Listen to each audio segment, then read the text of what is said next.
Un šoreiz mans auditorijas viesis ir, kā arī jau iepriekšējā video, Iveta Amoliņa. Un pavisam vienkārši saka, lūdzu, Iveta, kādas zināšanas un prasmes ir nepieciešams, lai kļūtu par namu pārvaldnieku? Mēs varam skatīties no praktiskā viedokļa, kas notiek reāli vai ko ir noteicis likumdevējs. Ja mēs skatāmies, ko ir noteicis likumdevējs, tu vari darboties kā pārvaldnieks gan kā fiziska persona, gan arī juridiska persona. Tātad tev ir uzņēmums vai tu strādā uzņēmumā. Bet šeit tad ir prasība, jo likumdevējs ir noteicis, ka obligāti prasību izglītību. Ja?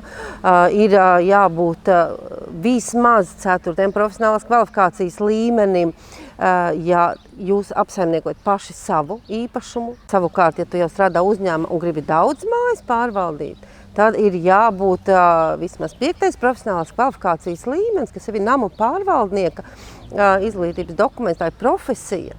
Jo jāatcerās, ka tā nav tāda piespiedu mehānisms, bet tā ir noteikta profesija, kuru mēs apgūstam, lai zinātu, kā darboties. Un tāpat laikā likumdevējs ir paredzējis izņēmumus. Ja jūs kā īpašnieki gribat paši savu īpašumu pārvaldīt, un ja tev ir neliels īpašums zem 1500 kvadrātmetriem, tad nav šīs prasības pēc izglītības. Bet atceramies tikai tajā gadījumā, ja pārvaldam paši savu īpašumu.